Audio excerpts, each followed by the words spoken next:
वैष्णवी रेसिपीमध्ये तुमचं मनापासून स्वागत। आज बनवणार आहोत आपण भाजणीची चकली। तर चला तर मग आता आपण रेसिपीला सुरुवात करून घेऊया।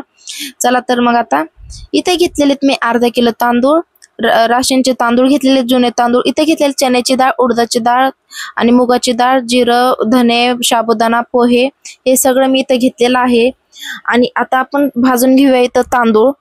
तांदूळ असे लालसर असे खमंग असे भाजून घेऊया आपण इथे। हे बघू शकता तुम्ही ह्या प्रकारे हे तांदूळ मी भाजून घेतले। हे बघू शकता आपले तांदूळ लालसर झालेले आहेत। आता इथे घेणार आहे मी चण्याची डाळ। चण्याची डाळ पण आपण असा आता लालसर असे भाजून घेऊया खमंग असे। जेवढे तुम्ही भाजणी असे लालसर असे भाजून घेताल तुम्ही तेवढी आपली चकली खायला खूपच चविष्ट आणि स्वादिष्ट लागेल। हे बघू शकता तुम्ही ह्या प्रकारे आपण सगळे भाजणी तयार करून घेऊया। इथे घेतलेले मी उडदाची डाळ, इथे घेतलेला आहे मी साबुदाणा। साबुदाणा पण थोडासा लालसर झाले की लगेच काढून घेऊया बाजूला। आणि इथे घेतलेला आहे मी धने, अर्धी वाटी धने घेतलेला आहे। आता ते पण आपण भाजून घेऊया। हे मी धने भाजून घेतले। इथे घेतलेलेत मी पोहे, बघू शकता तुम्ही हे मी पोहे पण भाजून घेत आहे। पोहे झाले की आपण इथे टाकून घेणार आहोत लास्टला जिरं। जिरं पण मी भाजणीमध्येच टाकून घेतलेला आहे अर्धी वाटी।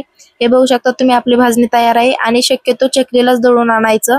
आता इथे घेतलेले मी 3 ग्लास पाणी घेतलेलं आहे। त्याच्यामध्ये अर्धा चम्मच हळद, अर्धा चम्मच मीठ चवीनुसार, थोडंसं लाल तिखट आणि इथे घेतलेले मी चकलीचं तिखट, चकली मसाला घेतलेला आहे 2.5 चम्मच, बघू शकता तुम्ही।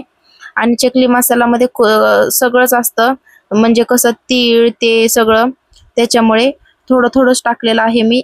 आता इथे घेतलेले मी 2.5 चम्मच चकली मसाला घेतलेला आहे। इथे घेतलेले मी 2.5 चम्मच तीळ घेतलेले पांढरे, हे बघू शकता तुम्ही ह्या प्रकारे। आता इथे घेतलेला आहे मी ओवा 1 चम्मच। आता आपण हे सगळं मिक्स करून घेऊया आणि एक उकळी घेऊया। हे आपल्या पाण्याला एक उकळी आलेली आहे। आता आपण याच्यामध्ये भाजणीचे पीठ टाकून घेऊया, चकलीचे पीठ। हे बघू शकता तुम्ही ह्या प्रकारे हे सगळं पीठ टाकल्याच्या नंतर आपण आता चम्मचच्या साहाय्याने एक मिक्स करून घेऊया आणि त्याच्यावर झाकून ठेवूया 2-3 मिनिटं। हे आपल्या आपण 2-3 मिनिटं झालेले आहेत आपल्याला। आता आपण हे एका वाटीच्या साहाय्याने हे सगळे जे पिठामध्ये गाठी झालेले आहेत ते फोडून घेऊया आणि गरम पाणी करून घेऊया। आणि त्याच्याने थोडं थोडं पाणी टाकून आपण हे पीठ घट्टसर असं मळून घेऊया। जास्त पातळ बी नाही, जास्त घट्ट बी नाही, मीडियम आकारात आपण हे पीठ मळून घेऊया। बघू शकता तुम्ही ह्या प्रकारे हे मी तर गरम पाणी करून घेतलेलं आहे। थोडं थोडं पाणी टाकून आपण हे पीठ मळून घेऊया। हे मी थोडं पाणी टाकून घेतलेलं आहे। आता घट्टसर असं मळून घेऊया पीठ आपण। हे बघू शकता तुम्ही ह्या आकारात, आणि असे उंडे बनवून घेऊया आपल्या सुऱ्याच्या साहाय्याने। आपल्या सुऱ्याची साईज केवढी आहे तेवढे आपण उंडे मळून घेऊया। हे बघू शकता तुम्ही आपल्याला आसानी पण जाते बनवण्यासाठी फटाफट। आता आपण चकली बनवण्यासाठी घेऊया आणि तोपर्यंत इकडे तेल पण गरम होतं आपलं। तेल गरम होईपर्यंत आपण इकडे चकली बनवून घेऊया। हे बघू शकता तुम्ही मी चकली पूर्ण बनवून घेत आहे एकदाच। तुमची चकली खाली चिटकत असेल तर तुम्ही पेपरवर सुद्धा बनवू शकतात। हे आपली चकली तयार आहे, हे बघू शकता तुम्ही। आता आपण तळण्यासाठी घेऊया।